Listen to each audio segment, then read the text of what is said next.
Hello viewers, आज के video में हम कक्षा 9वीं सामाजिक विज्ञान की तैयारी करेंगे। तो कक्षा 9वीं में सामाजिक विज्ञान विषय में 4 बुक्स है, 4 पुस्तकें हैं और वह है राजनीति की है, भूगोल की, अर्थशास्त्र की और इतिहास की पुस्तक है। तो आज हम कक्षा 9वीं सामाजिक विज्ञान में अर्थशास्त्र विषय के आर्थिक विकास की समझ नाम की जो बुक है आपके अर्थशास्त्र की, तो इसकी संपूर्ण तैयारी करने वाले हैं। कक्षा 9वीं के अर्थशास्त्र विषय की तैयारी इस एक वीडियो से ही हो जाएगी। आपकी त्रैमासिक एग्जाम की संपूर्ण तैयारी हो जाने वाली है इस एक वीडियो में ही अर्थशास्त्र की, और इससे आप अर्थशास्त्र में सारे क्वेश्चन कर सकोगे।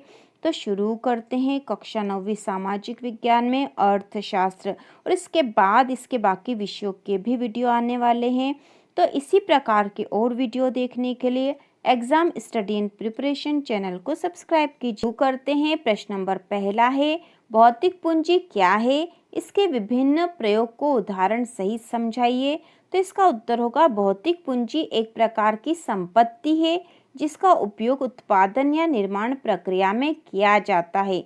उदाहरण है किसान का हल से लेकर परिष्कृत मशीनें जैसे जनरेटर, टरबाइन, कंप्यूटर आदि आते हैं। तो ये सारी भौतिक पूंजी है। ठीक है, भौतिक पूंजी है, एक प्रकार की संपत्ति होती है जिसका उपयोग हम उत्पादन या निर्माण में करते हैं, जैसे होता हल, जनरेटर, कंप्यूटर, ये सारी जो है भौतिक पूंजी के उदाहरण है। दूसरा जो प्रश्न है, हरित क्रांति क्या है? इसने भारत की खाद्यान्न समस्या को कैसे दूर किया, समझाइए। तो हरित क्रांति के विषय में हम सभी जानते हैं, अधिक उत्पादन करने वाले बीजों का उसमें उपयोग किया गया और खाद्यान्न की समस्या को दूर करने के लिए अधिक उर्वरकों का प्रयोग किया गया जिससे कि खाद्यान्न अधिक उत्पन्न हो। तो हम इसका उत्तर लिखेंगे, हरित क्रांति का आशय कृषि उत्पादन में उस तीव्र वृद्धि से है जो अधिक उपज देने वाले बीजों, रासायनिक उर्वरकों व नई तकनीक के प्रयोग के परिणाम स्वरूप हुई है। हरित क्रांति से कृषि में नवीन मशीनों जैसे ट्रैक्टर, हार्वेस्टर, ट्यूबवेल, पंप आदि के प्रयोग से खाद्यान्न समस्या दूर हुई है। तो इस प्रकार से हरित क्रांति हुई है। और यहाँ पे है HYV होता है high yield variety seeds, SWDS seeds मतलब बीज होते हैं, हाई यील्ड वेराइटी मतलब अधिक उत्पादन वाली वेराइटी के बीज।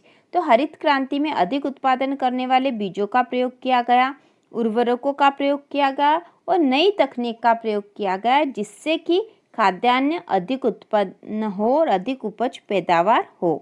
इसके बाद अगला प्रश्न है, हरित क्रांति की मुख्य विशेषताएं क्या है? ये पारंपरिक कृषि से किस प्रकार भिन्न है?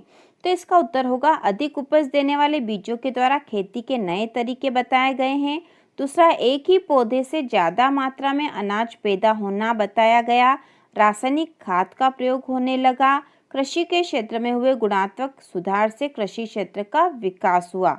और यह पारंपरिक खेती से किस प्रकार भिन्न है? तो इसमें आएगा, मुख्य तौर पर हरित क्रांति देश में कृषि में उत्पादन को बढ़ाने के लिए लागू की गई एक नीति है, जबकि पारंपरिक बीजों से पारंपरिक कृषि की जाती थी।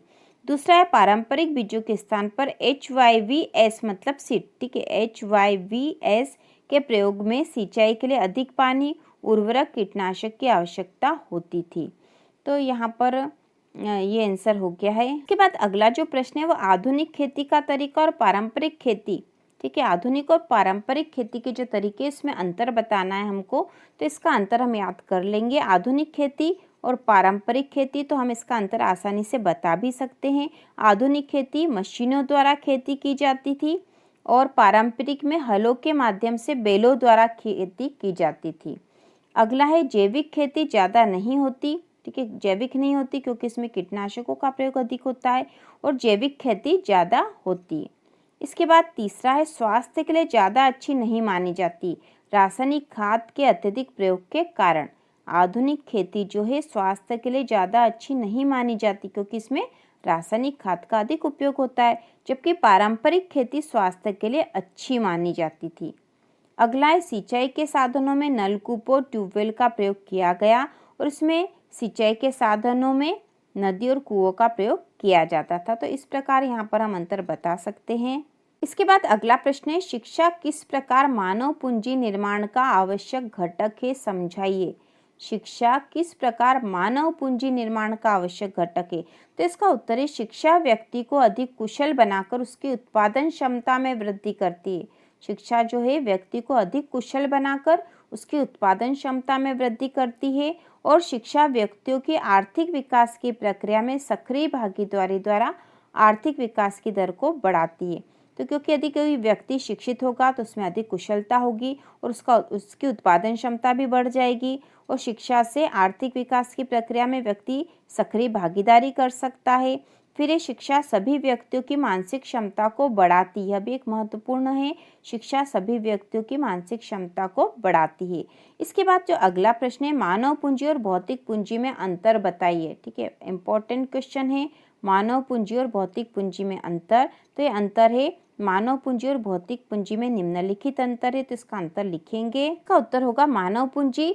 मानव पूंजी से आशय कर्मचारी द्वारा संगठन में लाई गई ज्ञान, प्रतिभा, कौशल और क्षमताओं के भंडार से है और मानव ने अपने ज्ञान के आधार पर पूंजी को विकसित किया।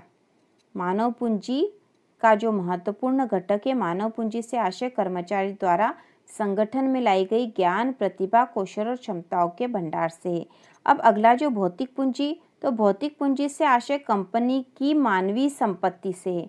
भौतिक पूंजी अपने समयानुसार परिवर्तित होती गई, जैसे आदि मानव के समय औजार और आधुनिक औजार। तो भौतिक पूंजी जैसे कि पहले के औजार अलग थे, आज के औजार अलग है, और उसी प्रकार जैसे मानव पूंजी है, इससे मानव अपने ज्ञान में वृद्धि करके वह मानव पूंजी बन जाता है और इससे जो है कर्मचारी संगठन की क्षमता को बढ़ाते हैं।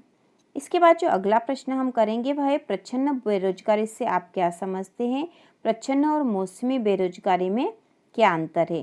तो इसका उत्तर है, प्रच्छन्न बेरोजगारी जब कोई शारीरिक व मानसिक रूप से स्वस्थ व्यक्ति कार्य करने को इच्छुक हो लेकिन उसे काम न मिले तो इसे खुली या प्रच्छन्न बेरोजगारी कहते हैं। क्योंकि व्यक्ति तो काम करने के लिए तैयार है शारीरिक और मानसिक रूप से, लेकिन फिर भी उसे काम नहीं मिल रहा, तो यह है प्रच्छन्न बेरोजगारी। प्रच्छन्न बेरोजगारी और मौसमी बेरोजगारी में अंतर हम देख लेते हैं। तो प्रच्छन्न बेरोजगारी जो है, जब श्रमिक काम तो कर रहा होता लेकिन उसकी क्षमता का पूरा उपयोग नहीं होता। दूसरा इसे आंशिक या अल्प बेरोजगारी भी कहते हैं और इस बेरोजगारी में किसी विशेष आर्थिक क्रिया में उत्पादन हेतु आवश्यकता से अधिक मात्रा में श्रमिकों के लगे होने से यह होती है। इसके बाद है मौसमी बेरोजगारी। ये बेरोजगारी कृषि क्षेत्र में पाई जाती है। कृषि कार्य समाप्त होते ही लोग बेरोजगार हो जाते हैं। इसमें वर्ष के निश्चित समय पर बेरोजगार होते हैं और ये बेरोजगारी उन उद्योगों में कार्यरत है जो पूरे वर्ष सामान्य वस्तुओं या सेवाओं का उत्पादन नहीं करते। एक तो कृषि में बेरोजगारी होती है और ऐसे सेवाओं में भी होती है जो वर्ष भर उत्पादन कार्य नहीं करते, वहाँ पे मौसमी बेरोजगारी होती है। मतलब कुछ समय के लिए बेरोजगार है, कुछ समय के लिए काम पर लगे हुए हैं। तो इस प्रकार एक महत्वपूर्ण प्रश्न है। जो अगला प्रश्न है, भारत में निर्धनता उन्मूलन हेतु किसी एक कार्यक्रम को समझाइए। निर्धनता उन्मूलन मतलब निर्धनता को हटाने के लिए या कम करने के लिए जो कोई एक कार्यक्रम है उसे समझाना है हमें। तो इसका उत्तर होगा, भारत में निर्धनता उन्मूलन हेतु निम्नलिखित कार्यक्रम चलाया गया। यह एक रोजगार योजना है। महात्मा गांधी राष्ट्रीय ग्रामीण रोजगार अधिनियम 2005 मनरेगा। इस योजना का उद्देश्य ग्रामीण क्षेत्र आजीविका सुरक्षित करने के लिए हर घर के लिए मजदूरी रोजगार कम से कम 100 दिनों के लिए उपलब्ध कराना है। मनरेगा योजना, इस योजना का उद्देश्य ग्रामीण भारत में प्रतिवर्ष न्यूनतम 100 दिनों के भुगतान कार्य की गारंटी देकर सामाजिक सुरक्षा प्रदान करना है। तो भारत में निर्धनता उन्मूलन हेतु किसी एक कार्यक्रम को समझाने का कहा गया है, तो हमें उत्तर लिखना है मनरेगा योजना। मनरेगा योजना, और इसमें पहला लिखेंगे, यह एक रोजगार योजना है। महात्मा गांधी राष्ट्रीय ग्रामीण रोजगार अधिनियम 2005 मनरेगा, और इस योजना का उद्देश्य ग्रामीण क्षेत्र आजीविका सुरक्षित करने के लिए हर घर के लिए मजदूरी रोजगार कम से कम 100 दिनों के लिए, हर घर के एक व्यक्ति को 100 दिन तक का रोजगार देना इस योजना का नियम है। और इस योजना का उद्देश्य ग्रामीण भारत में प्रतिवर्ष न्यूनतम 100 दिनों के भुगतान कार्य की गारंटी देकर सामाजिक सुरक्षा प्रदान करना है। तो मनरेगा योजना के बारे में हम लिख सकते हैं। इसके बाद अगला प्रश्न है, भारत में निर्धनता रेखा का आकलन कैसे किया जाता है? तो इसका उत्तर होगा, भारत में निर्धनता रेखा का आकलन करते समय जीवन निर्वाह के लिए खाद्य आवश्यकता, ईंधन, प्रकाश, शैक्षिक एवं चिकित्सा संबंधी आवश्यकताओं पर विचार किया जाता है। खाद्य आवश्यकता के लिए खाद्य वस्तुएं जैसे अनाज, दालें, सब्जियां, दूध, तेल, शक्कर आदि मिलकर आवश्यक कैलोरी की पूर्ति करते हैं। और भारत में स्वीकृत कैलोरी आवश्यकता ग्रामीण क्षेत्रों में 2400 कैलोरी प्रति व्यक्ति प्रतिदिन है एवं शहरी क्षेत्रों में 2100 मतलब 2100 कैलोरी प्रति व्यक्ति प्रतिदिन है। तो इस प्रकार निर्धनता रेखा का आकलन किया जाता है। अगला प्रश्न है, भारत में निर्धनता उन्मूलन कार्यक्रम को लिखिए। तो भारत में जो जो निर्धनता उन्मूलन कार्यक्रम है उसको उत्तर में हम लिखेंगे। तो भारत में गरीबी उन्मूलन के लिए सरकार द्वारा कुछ योजनाएं शुरू की गई है। इसमें है महात्मा गांधी राष्ट्रीय ग्रामीण रोजगार अधिनियम 2005 मनरेगा, दूसरा प्रधानमंत्री रोजगार योजना, स्वर्ण जयंती ग्राम स्वरोजगार योजना, प्रधानमंत्री ग्रामोदय योजना और अंत्योदय अन्न योजना। तो ये कुछ योजनाएं हैं जो निर्धनता उन्मूलन के कार्यक्रम हैं। तो हम आसानी से इसको याद कर सकते हैं। तो इसमें है महात्मा गांधी राष्ट्रीय ग्रामीण रोजगार अधिनियम 2005 मनरेगा, जिसके बारे में हमने पहले ही पढ़ लिया है, प्रधानमंत्री रोजगार योजना, स्वर्ण जयंती ग्राम स्वरोजगार योजना, प्रधानमंत्री ग्रामोदय योजना और अंत्योदय अन्न योजना। इसके बाद अगला प्रश्न है, सापेक्ष निर्धनता से क्या आशय है? तो इसका उत्तर होगा, सापेक्ष निर्धनता आय में पाई जाने वाली असमानताओं को प्रकट करती है। सापेक्ष निर्धनता आय में पाई जाने वाली असमानताओं को प्रकट करती है।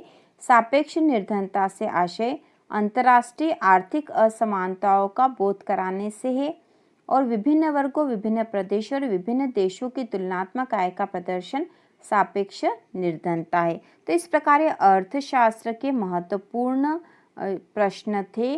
कक्षा 9वीं की त्रैमासिक एग्जाम के लिए अर्थशास्त्र के सारे महत्वपूर्ण प्रश्न हमने देख लिए हैं। तो इसी प्रकार के और वीडियो देखने के लिए कक्षा 9वीं की संपूर्ण तैयारी के लिए चैनल को सब्सक्राइब कीजिए।